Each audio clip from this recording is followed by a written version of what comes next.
My name is Joe Powell, and I'm a young man in long-term recovery. And what that means is that I haven't had a drink of alcohol in 37 years. And it's only because of recovery that I'm able to be a father today, and a husband, and a lifelong learner, and a servant leader. And I'm also the president and CEO of APA, the Association of Persons Affected by Addiction, in Dallas, Texas now for 26 years. And I am one of the pioneers for the peer recovery movement in the United States. The first RCO, which is a recovery community organization in the country, in the United States. There's many of us now, but there's still a lot more that's needed.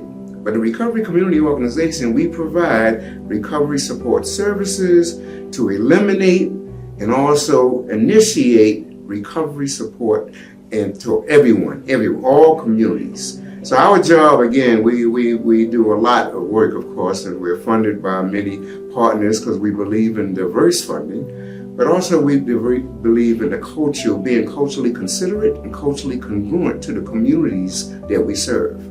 And so my job, of course, is to spread recovery. That's the only reason that God has got me here today, and I'm being led today to spread recovery. We say that there's many points of contagion, so we want to make sure that we give it to somebody.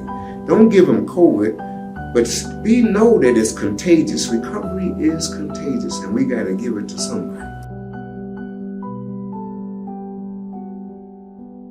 Well, what inspired me, of course, is coming out of a family with addiction and mental health challenges. Growing up in Harlem, New York City, in the civil rights, in the Black Power movement in the 1950s and 60s, and also having a father who was an alcoholic, but also being part of a community in Harlem, New York with Malcolm X and the Panthers, but coming through the trauma and the drama.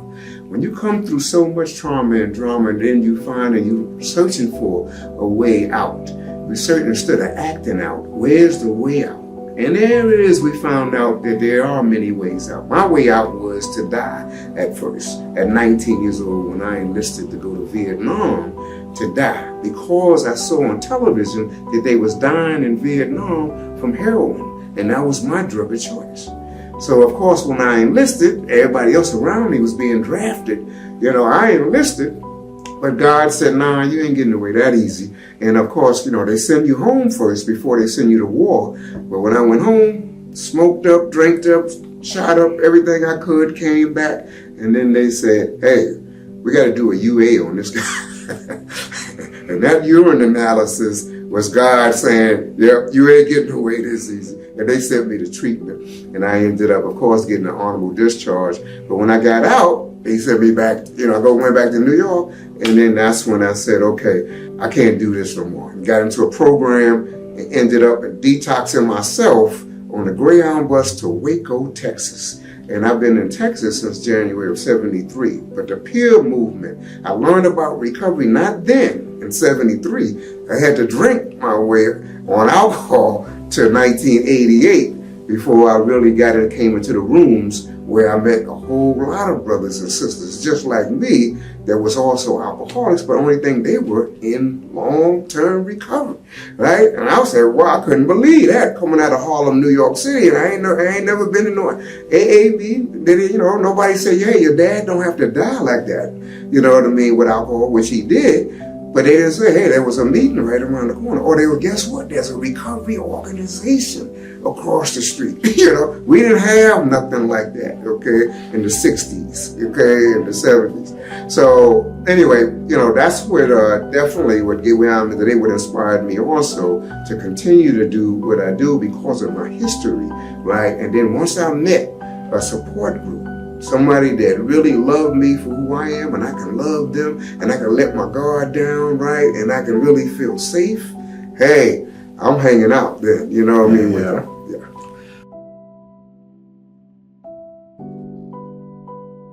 Wow. I really became significant of that safe space because of Brave Spaces, because I saw, especially coming into a support group, and then hearing these guys talk about their trauma and drama, in which I ain't never released all that. I was full of it. Like my sponsor told me, he said, Joe, you are full of it. I said, what you mean I'm full of it? He said, yeah, you gotta let go some of that survival that you still surviving in the streets. I had all the street survival, I got the family survival, I got all of this anger, right? And don't trust nobody. Right? So to be able to come down and unlearn, I talk to my staff and I tell them that we have to unlearn so we can learn something. Because I don't need to continue to hold on to all this trash or the trauma, drama, or stuff that, that I'm not safe. When do I feel safe and free? Everything that we do, I have to look at how does that free us? Because I know that we're still in bondage, of a lot. So we want to make sure that I need to be relieved of that bondage of myself, but also I need that safety. But it's brave. It's a bravery. That's why the serenity prayers, they're the courage, right? To change the things that I can, which is who? Me. I gotta accept what God do. I can't change what God put it in. I ain't about trying to, but I gotta let that go. But I gotta have the courage to change me. So that brave space, right? And I have the wisdom to know which spaces are brave, to let go of that. So I think that the safe spaces that we have, especially when I talked about the points of contagion, right? Whether it's, of course, at CRCC, right, is a safe space, right? Where we can go, we can hang out, we can connect. With our RCOs and with the federal government, there's 4 supports that we have. One of the biggest supports is the affiliation support. Who do I hang out with? Who do I affiliate with?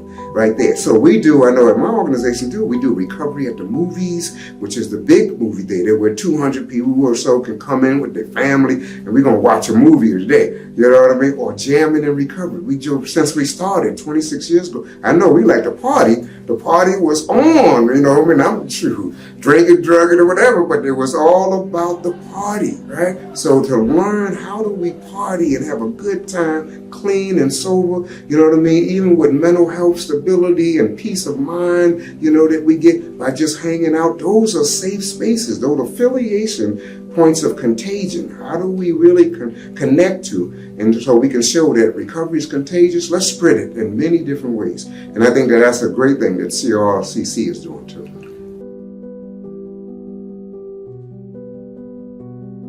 Well, I think that that's a learning and an unlearning also piece of what we do for our own peace of mind, because it's so essential to recovery.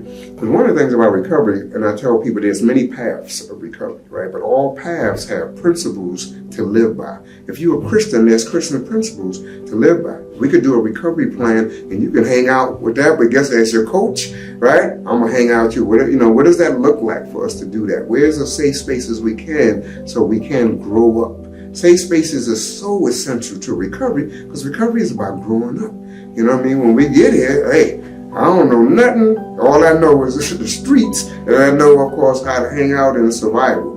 But how do I unlearn that and also know it's time for me to grow up, right? And I think that, that's where recovery is all about. Whether you're a 12-stepper, all that is growing up. Each step is about growing closer to God. It's about growing closer to your fellows, right? So all paths of recovery, the recovery movement that we have in the United States and on the planet today is all about connections. It's all about how do we support each other, not just help each other, which is sometimes you see people with a nickel or a dime asking for, something with their hand out. But we're talking about, hey, let's hang out. Let's go eat together. Let's go share together. Let's hang out together. We ain't going nowhere.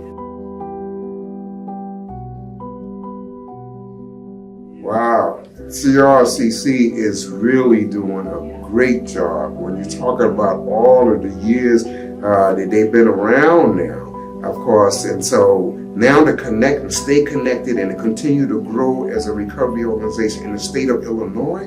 And when you look at all of the different programs, of course, not only are they addressing all of the crisis as far as opiate crisis, when you look at any stress or mess that's going on, where recovery comes in, how do they engage in the community, right, with that? all of the education they do. They got peer specialists here for all the abilities for support the community. They're doing ROSC work, which is recovery oriented systems of care, and creating those networks and working with people throughout the state of Texas. So this is what we needed when we decided that we started the recovery in 1998, when we started the recovery movement. Of course, we were so excited to have recovery organizations, like CRCC is today, because it's so huge that they really spread recovery. How do they spread recovery out loud? We got to be loud.